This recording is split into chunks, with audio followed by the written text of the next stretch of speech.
Patrick Philidaire.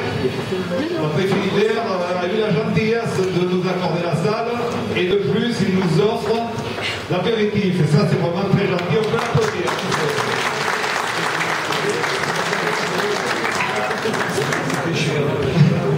Voilà. Donc si vous le voulez bien, nous allons commencer notre ordre du jour. Merci à tous donc, pour votre présence, merci aux élus, merci aux fonctionnaires, merci à vous tous de votre présence et d'avoir réservé un petit peu de temps pour cette assemblée générale qui se veut normale puisque c'est pas une assemblée générale extraordinaire, donc tous les ans, le premier trimestre, nous sommes tenus de par nos statuts d'organiser cette assemblée générale. Alors, eh bien, tous ceux qui auraient voulu être les nôtres ce soir, mais qui n'ont pu se dégager de leurs obligations, nous excusons bien volontiers de leur absence et nous leur donnons rendez-vous pour une prochaine réunion. Vous savez que tout au long de l'année, nous avons l'occasion de nous retrouver dans les quartiers, un petit peu de partout, donc voilà. N'hésitez pas aussi à nous contacter dès que vous avez des soucis ou nous faire part de vos inquiétudes ou de vos propositions, parce que ça aussi, c'est une démarche de proposition pour la commune, pour notre avenir, pour l'intérêt général, donc nous sommes là pour ça. Alors, je dois aussi parler malheureusement de la grande faucheuse qui n'épargne personne. Merci encore par la pensée à tous nos disparus, proches et amis, qui ont tant œuvré en leur temps et qui ont fortement contribué à ce que le CIL est actuellement. Nous avons une forte pensée pour ces gens-là, Et nous rappelons brièvement aux nouveaux adhérents et à ceux qui découvrent ce qu'est un CIL.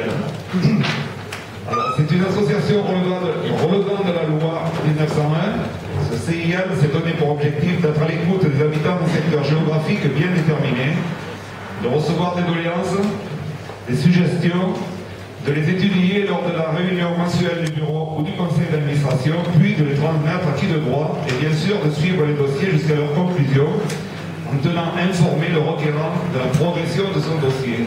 C'est ce que nous essayons de faire tout au long de l'année, vous avez pu le remarquer. C'est un rôle de pétition permanente et de défense du cadre de vie exercé par des bénévoles. Je tiens quand même à souligner cela. Nous ne sommes que des bénévoles et donc c'est pour le bien de tout le monde que nous œuvrons. Ce rôle exclut par conséquent toute préoccupation religieuse, philosophique ou politique. Le CIL se réunit aujourd'hui en Assemblée Générale Ordinaire comme la loi et les statuts lui en font obligation chaque année. Cette Assemblée Générale est un grand moment de démocratie locale directe de la ville qui existe depuis la fondation du CIL il y a 20 ans, le 13 février 1993, par le regretté Christian Fradin. Nous rappelons que ce grand CIL résulte de la fusion des CIL Sud-Ouest et Ouest créés en 1984, respectivement par M. Jean Cazel et Mlle Roseline Frischmann. Nous avons le pensée pour ces deux personnes qui ont démarré ce qu'est le CIL actuellement. Permettez-moi de rappeler encore toute l'importance de ceux qui participent étroitement à la vie de notre association en donnant de leur temps, de leurs compétences au bureau du conseil d'administration et qui, ainsi, se mettent au service de nos concitoyens et habitants. N'hésitez pas à venir nous rejoindre car c'est grâce à vous et à votre mobilisation que le CILSOS peut demeurer efficace et représentatif. Dans le domaine de nos activités proprement dites et parallèlement à notre tâche par secteur, nous nous sommes attachés à développer des liens avec les divers acteurs associatifs de la vie locale et par suite à renforcer nos actions dans l'intérêt de tous.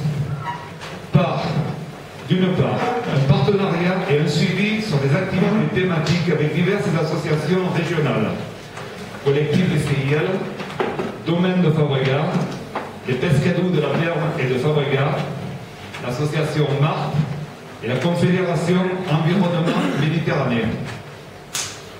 Les actions solidaires et dons au travers de vide-greniers avec des associations humanitaires comme Aidant la vie à l'hôpital, Bar Alzheimer, Téléthon 2012 pour lequel nous avons reçu la médaille de la ville. ça nous a fait grandement plaisir de recevoir cette médaille. Et c'est grâce, bien entendu, à vous tous d'avoir participé à ces vide-greniers. À ce sujet, le vide-grenier prochain aura lieu le 20 avril. Nous en avons la confirmation par M. le maire. Ceci dit, le 20 avril, nous n'étions pas sûrs de cette date. Donc, nous avons fait un courrier et le 20 avril, il y aura un vide-grenier comme c'était prévu de longue date. Voilà. Alors, j'y pense, et j'oublie.